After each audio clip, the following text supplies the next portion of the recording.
Kilo de Ciencia. Un podcast de cienciaes.com. Con Jorge Laborda Fernández. Hoy os invitamos a escuchar el vino en la nutrición humana.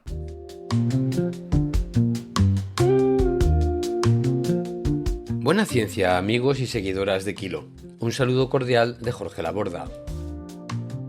En este programa, la Fundación Grande Cobian, Ángel Rodríguez Lozano y quien nos habla, os ofrecemos un nuevo episodio de Kilo in Memoriam, en el que el doctor Francisco Grande Cobian, un eminente científico español experto mundial en el área de fisiología y la nutrición humana, desaparecido en 1995, nos habla, con su propia voz y estilo, recuperados por inteligencia artificial, de un asunto que atañe a millones de personas: el papel del vino en la nutrición humana. Como es habitual, el doctor Grande Cobian nos ilustra de manera magistral sobre los principales conceptos que sobre el papel del vino en la nutrición y en la prevención de enfermedades coronarias se barajaban hacia finales de los años 80 y principios de los 90 del pasado siglo. Estos conocimientos siguen siendo generalmente válidos, aunque algunos requieren de una interpretación más prudente a la luz de nuevos resultados de investigación. Por ello, tras escuchar al doctor Grande, me he tomado la libertad de revisitar algunos de los aspectos que menciona a la luz de las modernas investigaciones, lo que os comentaré tras las interesantes y siempre sabias palabras del doctor Francisco Grande Cobian.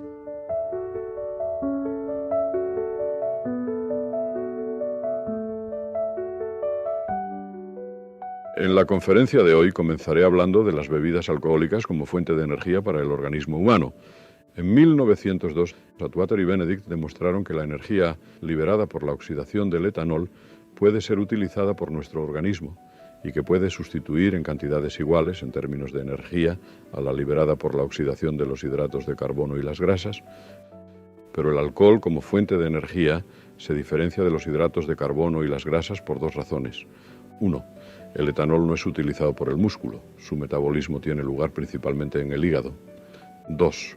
El alcohol es metabolizado a velocidad constante, que es independiente de su concentración en la sangre.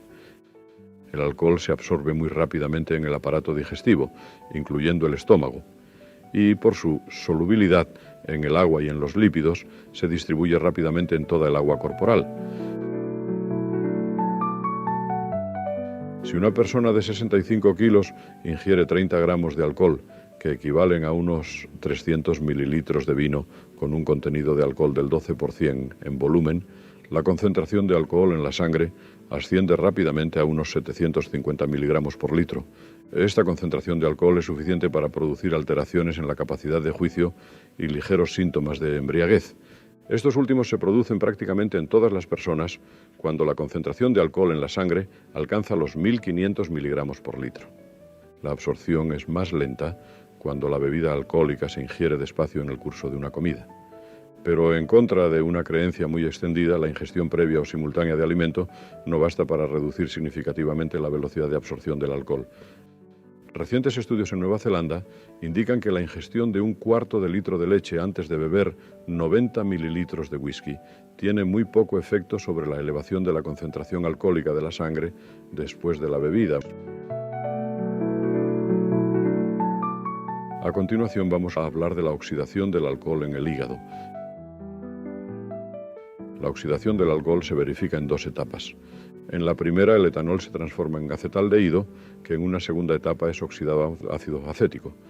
La primera etapa es la limitante, es decir, la que determina la velocidad de oxidación del mismo. La oxidación del acetaldehído se realiza con gran rapidez conforme éste se va produciendo. La inhibición de la eliminación de acetaldehído por algunos fármacos como el disulfirán da lugar a la acumulación de acetaldehído en los tejidos y la sangre produciendo dolor de cabeza, náuseas y mareos. Esta sustancia es utilizada, como es sabido, en el tratamiento del alcoholismo. La oxidación completa de 1 gramo de alcohol libera aproximadamente 7 kilocalorías, es decir, más que 1 gramo de hidratos de carbono, los cuales liberan 4 kilocalorías, y menos que 1 gramo de grasa, que libera 9 kilocalorías. Para calcular el valor calórico de las bebidas alcohólicas debe tenerse en cuenta que el contenido alcohólico de estas viene expresado en volumen y que la densidad del alcohol es aproximadamente 0,8. Un vino de 12%, 12 grados por volumen, contiene por tanto 12 por 0,8, lo que es igual a 9,6 gramos de alcohol por 100 mililitros. El valor calórico de este vino correspondiente al alcohol es por tanto de 9,6 por 7, es decir, 67,2 kilocalorías por 100 mililitros, 672 kilocalorías por litro. Una persona que consuma diariamente 3/4 de litro de vino de dicha graduación recibirá por tanto 67,2 por 7,5, es decir, 504 kilocalorías de alcohol. Suponiendo que se trata de un adulto normal, no particularmente activo, que necesita diariamente 2.600 kilocalorías, el alcohol contenido en los 3/4 de litro de vino contribuirá en un 19,4% de su gasto energético total. Aparte de alguna cantidad de glucosa en los vinos dulces y de hierro, el vino no contiene otros elementos nutritivos dignos de mención. Por consiguiente, la persona que deriva del alcohol una proporción elevada de sus necesidades diarias de energía, deja de consumir alimentos que deben formar parte de su dieta, con objeto de satisfacer sus necesidades de nutrientes esenciales. Esta es una de las causas de las deficiencias nutritivas que con frecuencia padecen los grandes bebedores. Abordemos ahora el tema del alcohol, el colesterol y la enfermedad coronaria. La antigua idea según la cual la arteriosclerosis es el resultado del consumo excesivo de alcohol no ha sido confirmada por datos más recientes. Por lo que a la arteriosclerosis se refiere, las autopsias demuestran que los sujetos que padecen alcoholismo grave no suelen presentar lesiones ateromatosas en sus arterias. Algunos autores han creído que el consumo de alcohol ejerce un efecto protector sobre el desarrollo del proceso arteriosclerótico. Esta opinión no es compartida por otros autores, quienes atribuyen esta supuesta protección al bajo consumo alimenticio de los grandes alcohólicos. El estudio de Spain y Brades, publicado en 1985, sobre un grupo de alcohólicos crónicos en Estados Unidos, muestra que un 7% de los mismos murieron de infarto de miocardio.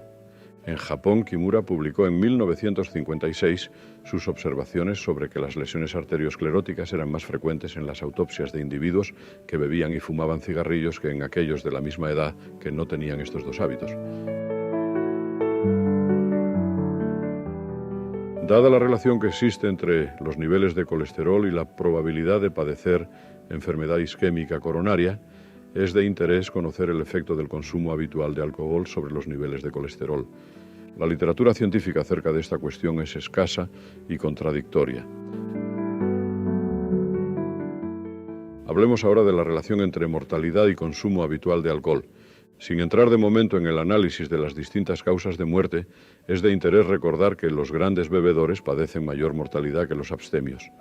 Así lo demuestra, entre otros, el clásico estudio de Sandberg en Noruega, publicado en 1947. Pero estos estudios no dicen casi nada en cuanto al consumo moderado de bebidas alcohólicas se refiere, ni en lo referente a la naturaleza de las mismas. Un importante estudio que debo considerar ahora fue publicado en el Reino Unido por Sandberg y sus colaboradores en 1979, acerca de las relaciones estadísticas entre consumo de alcohol y mortalidad coronaria en 18 países. Uno de los aspectos interesantes de este importante estudio es que incluye datos de mortalidad en Francia. Los datos franceses son de particular interés porque la mortalidad cardiovascular en Francia, principalmente la mortalidad coronaria, es inferior a la que se espera cuando se tiene en cuenta el consumo de grasa de la población francesa. Los datos franceses muestran una elevada mortalidad por cirrosis hepática y una mortalidad relativamente baja por infarto coronario. Es posible que los certificados de defunción franceses tiendan a exagerar la mortalidad por cirrosis y a infravalorar la mortalidad coronaria. Debo señalar que mis colegas franceses muestran preocupación ante esta posibilidad. El estudio de Sandler y colaboradores examina la correlación entre consumo de alcohol y mortalidad coronaria en 18 países, incluyendo Francia. Los resultados obtenidos son una correlación negativa entre consumo de alcohol y mortalidad coronaria. Con los datos utilizados por estos autores, puede verse que Francia padece la más baja mortalidad coronaria y el mayor consumo de alcohol de todos los países examinados. Pero cuando se divide el consumo de alcohol en 3 fracciones, vino, cerveza y licores, puede verse que la correlación negativa depende casi exclusivamente del consumo de vino.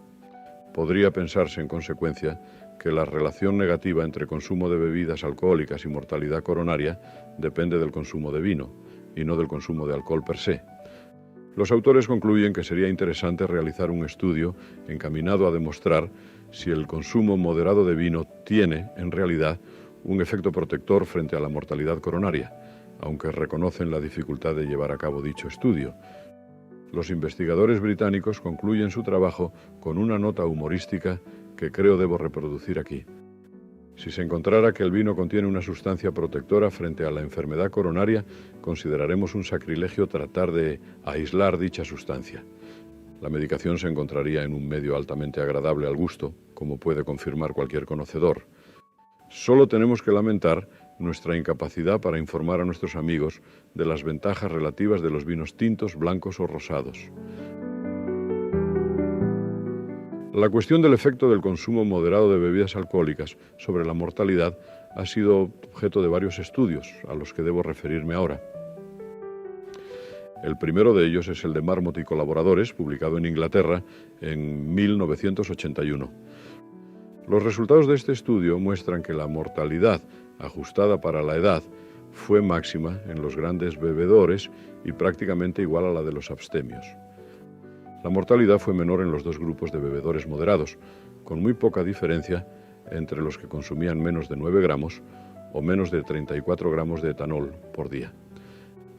Se deduce de este estudio que la representación gráfica de la relación entre consumo de alcohol y mortalidad tiene forma de U, con 2 máximos prácticamente iguales para los grandes bebedores y los abstemios y 2 mínimos de muy semejante nivel para los 2 grupos de bebedores moderados.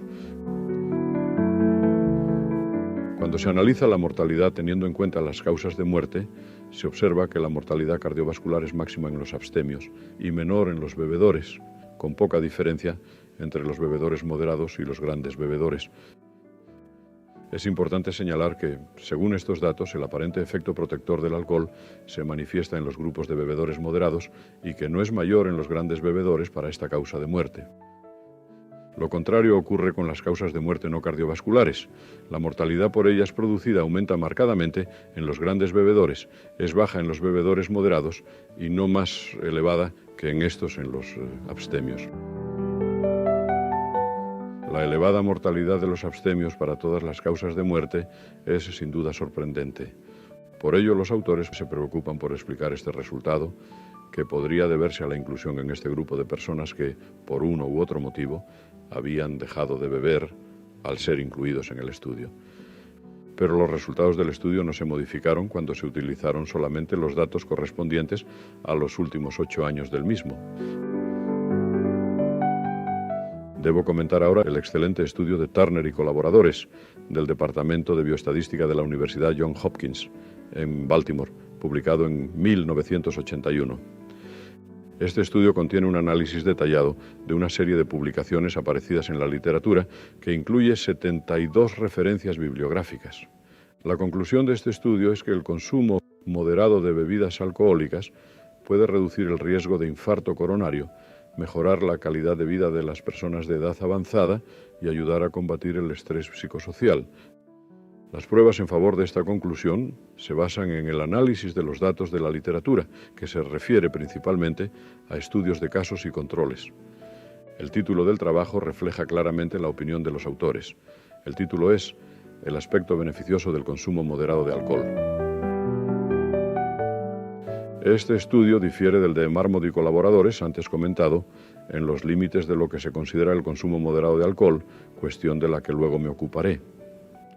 Debo recordar ahora la insistencia de los autores advirtiendo que los datos por ellos presentados no deben ser interpretados como una contradicción del hecho, bien conocido, de que el consumo en exceso de bebidas alcohólicas es nocivo para la salud. Señalan, además, que los límites por ellos establecidos para el consumo moderado de alcohol pueden ser nocivos para los jóvenes que conducen automóviles y para el feto en el caso de las embarazadas. Hablemos ahora de lo que se considera un consumo moderado de bebidas alcohólicas. Los datos que acabo de presentar indican que el consumo moderado de bebidas alcohólicas puede ser inocuo y quizá beneficioso en ciertas circunstancias. La cuestión está en establecer los límites necesarios para evitar que dicho consumo pueda dar lugar a efectos perjudiciales. Esta cuestión ha preocupado desde tiempo inmemorial, pero la controversia entre los defensores del vino y sus antagonistas ha estado coloreada por argumentos emocionales más que por datos científicamente documentados. Uno de los primeros autores en ocuparse de esta cuestión fue el médico inglés Anstey, en 1864, quien propuso como límite el consumo diario de 35 gramos de alcohol. Esta cantidad de alcohol corresponde aproximadamente al consumo de unos 360 mililitros diarios de vino, del 12% por volumen. Es de notar que este es casi el mismo límite que los 34 gramos por día propuesto por Marmot y sus colaboradores. De hecho, esta parece haber sido la razón por la que dichos autores establecieron como límite para la clasificación de sus sujetos el consumo diario de no más de 34 gramos de alcohol. Estos autores señalan que hubiera sido de interés explorar otros límites más elevados, cosa que no pudieron hacer debido al número relativamente escaso de sujetos estudiados. El comentario final del estudio debe ser recordado. Nuestros datos, afirman los autores, acerca del consumo de alcohol, sugieren que la moderación se asocia con la longevidad, pero que un aumento de aquel se asocia con un acortamiento de la vida. Antes de recomendar, continúan, que todo el mundo tome 1 o 2 bebidas alcohólicas al día, debemos tener presente que un nivel medio más elevado en una población aparece generalmente asociado con un aumento en la proporción de personas que padecen problemas asociados con el consumo de alcohol, no solo mortalidad, sino también incapacidad biológica y social.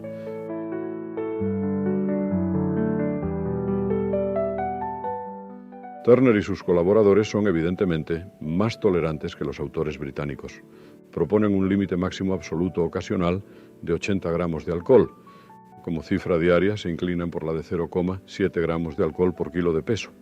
Para un hombre de 70 kilos esto significa aproximadamente 49 gramos de alcohol, cantidad que corresponde aproximadamente a medio litro de vino de 12% en volumen por día. Estos autores señalan, como ya he mencionado, el caso de los jóvenes conductores de automóviles y el de las embarazadas debido al riesgo que el consumo de alcohol por parte de la madre representa para el desarrollo del feto. Insisten también en que sus cifras de consumo moderado no son aplicables a los alcohólicos, porque la mayoría de ellos son incapaces de adaptarse al consumo de cantidades moderadas. Para terminar esta conferencia, abordaremos el tema del alcohol y la prevención de la enfermedad isquémica coronaria. La baja mortalidad coronaria, observada en algunos estudios en poblaciones o grupos de individuos que consumen alcohol, hace pensar en la conveniencia de aconsejar el consumo moderado de alcohol en la prevención de la enfermedad coronaria. Esta opinión encuentra su principal apoyo en el efecto elevador del alcohol sobre el colesterol de lipoproteína de alta densidad, HDL, colesterol bueno, a la que en la actualidad se atribuye un efecto protector o antiaterogénico, de acuerdo con lo publicado por Spritz en 1979. La cuestión está en saber si las cantidades de alcohol necesarias para obtener una elevación eficaz de dicha lipoproteína no pueden ejercer otros efectos perjudiciales. El análisis de la literatura a mi alcance indica que los posibles efectos favorables del alcohol a este respecto, cualquiera que sea su mecanismo, pueden obtenerse con dosis moderadas del mismo. Debemos, pues, evitar caer en la tentación de recomendar el consumo de dosis elevadas de alcohol, en tanto no tengamos pruebas convincentes de su inocuidad. El consumo de alcohol en cantidades elevadas, como he señalado, limita el consumo de alimentos y no debemos olvidarlo. Por lo que al efecto del alcohol sobre los lípidos del plasma se refiere, debo recordar que los niveles de triglicéridos tienden a elevarse con su consumo. En cuanto al efecto del alcohol sobre los niveles de colesterol total, debo recordar que la elevación de estos en sujetos normales, con dosis elevadas de alcohol, guarda una relación positiva con el nivel de colesterol total del sujeto. Creo, por tanto, que el consumo de alcohol por parte de sujetos con cifras elevadas de colesterol debe considerarse con mucha precaución. Por todo ello, pienso que el consumo moderado de alcohol solo parece estar justificado en aquellos sujetos que consumen dietas de acuerdo con las prescripciones generalmente recomendadas para la prevención de la enfermedad coronaria, pero no me atrevería a recomendar el consumo de alcohol en sujetos que consumen dietas con elevada proporción de grasas saturadas. En todo caso, la recomendación de consumir alcohol, aunque sea en cantidad moderada según los criterios que han sido expuestos, no debe hacerse a la ligera. Recuérdese, finalmente, que cualquier modificación de la dieta, incluyendo la introducción de alcohol, puede tener efectos nocivos que debemos evitar. El estudio detenido del sujeto y la vigilancia del médico son indispensables. Recuérdese, finalmente, que mucho del interés actual por el posible papel del vino en la prevención de la enfermedad isquémica coronaria se debe a lo que llamamos la paradoja francesa. Esta es el hecho de que la mortalidad coronaria en Francia es menor de lo que cabe esperar de su consumo de grasas lácteas y que, según el estudio de Sandleyer y colaboradores, publicado en 1979, existe una relación inversa en 18 países entre mortalidad coronaria y consumo de vino. En un estudio más reciente, publicado en 1992, Renaud y de Lorgeril han demostrado que existe una relación directa entre mortalidad coronaria y la diferencia entre consumo de grasas lácteas y consumo de vino. Sus resultados parecen indicar que el consumo de vino ejerce un efecto protector frente al desarrollo de la enfermedad coronaria, neutralizando el efecto de la grasa. Los datos de Francia se sitúan así en la línea de regresión calculada para 17 países con esta ecuación.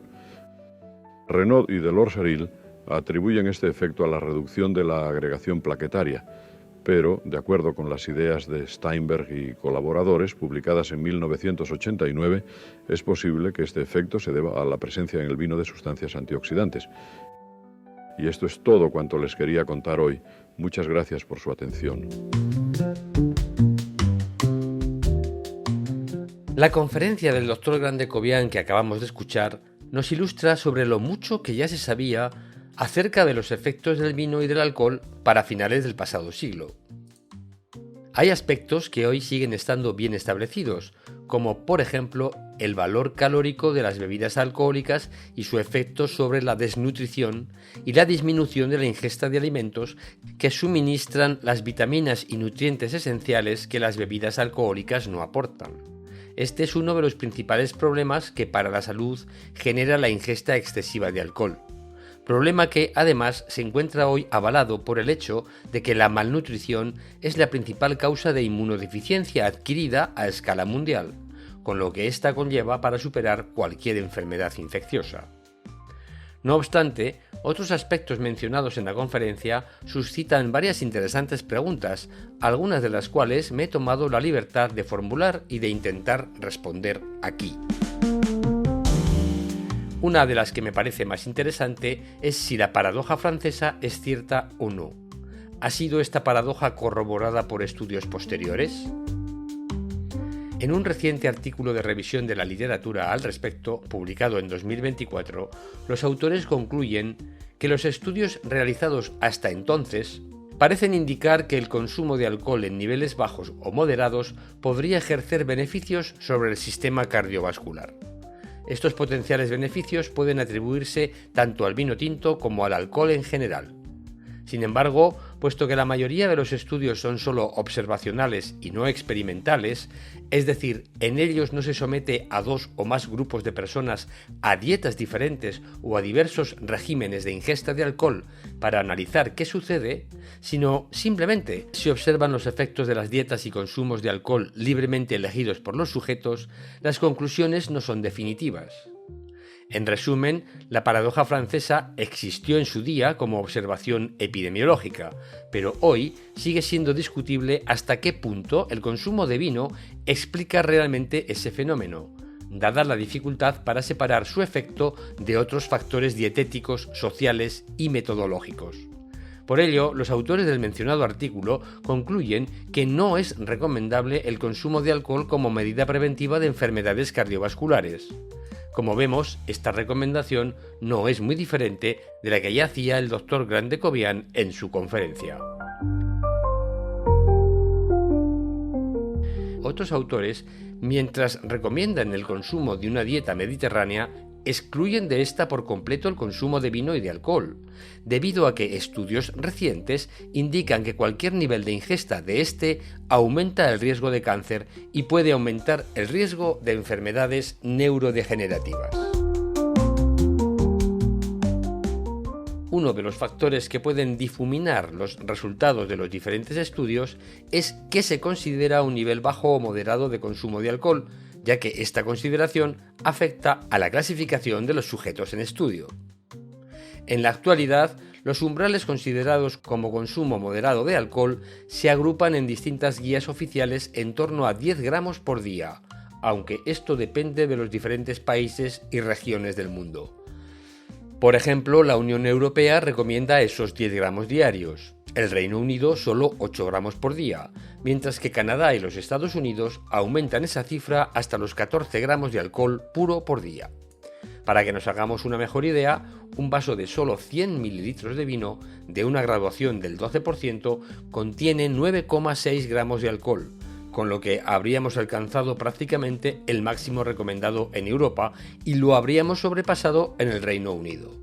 En cualquier caso, las guías actuales insisten en que no debe interpretarse el consumo moderado como consumo saludable y en general no recomiendan empezar a beber por motivos de salud.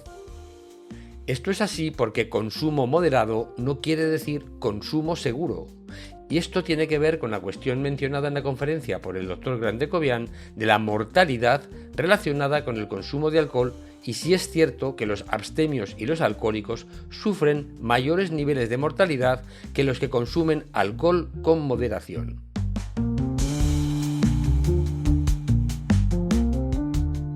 En una reciente revisión de la literatura científica, publicada en 2024, los autores indican que un mayor consumo de alcohol se asocia con la pérdida de salud y un mayor riesgo de mortalidad por cualquier causa. Su consumo está asociado linealmente a un mayor riesgo de muchos tipos de cáncer, a enfermedades hepáticas, incidencia de fibrilación auricular, ictus hemorrágico o insuficiencia cardíaca. Los autores continúan afirmando que, atención, no existe una cantidad segura de alcohol para la población general. En otras palabras, no hay una dosis de alcohol que no incremente, por poco que sea, el riesgo de las enfermedades mencionadas. Recordemos que, según los datos de los que el Dr. Grande disponía, la mortalidad relacionada con el consumo de alcohol tenía forma de U, con niveles de mortalidad similares para abstemios y alcohólicos. Sin embargo, los autores del estudio referido afirman que existen datos contradictorios sobre el efecto del consumo bajo o moderado de alcohol en la mortalidad, pero la mayoría de los estudios indica que la curva de mortalidad no tiene forma de U, sino forma de J.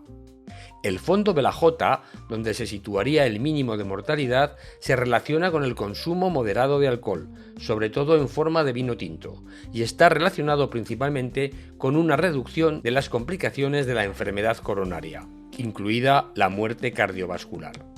La curva en forma de J indica, sin embargo, que los abstemios sí sufren un ligero aumento del riesgo de mortalidad, mientras que los alcohólicos ven dispararse este riesgo, ya que su nivel de mortalidad corresponde a la parte derecha de esa J.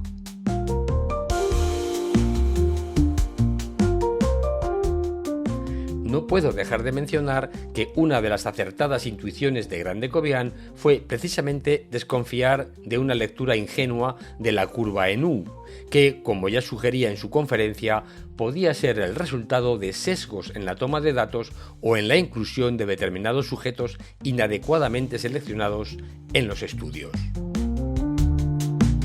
Por último, no podemos dejar de visitar el tema de los efectos del consumo de vino sobre los niveles de la lipoproteína de alta densidad, la HDL, la portadora del colesterol bueno y los niveles de triglicéridos en la sangre, de los que también nos hablaba en su conferencia el Dr. Grandecovian.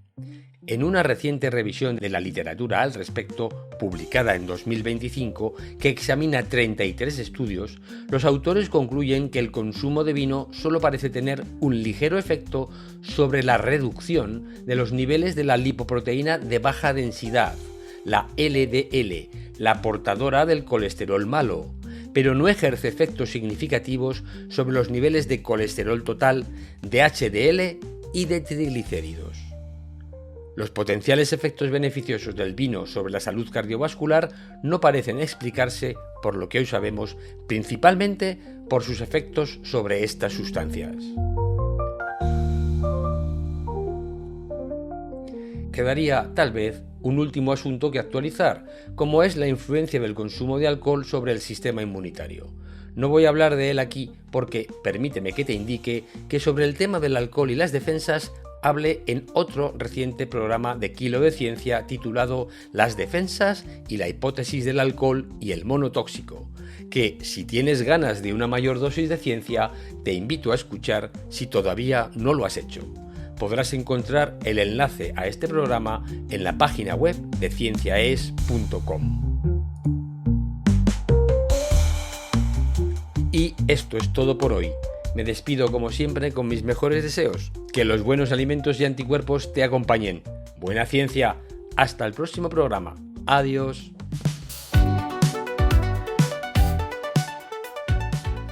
Han escuchado ustedes a Jorge Laborda en Kilo de Ciencia, un podcast de cienciaes.com que se elabora gracias a vuestras donaciones. Si deseas colaborar, visita nuestra web y pulsa el botón de donar. cienciaes.com. Ciencia para escuchar.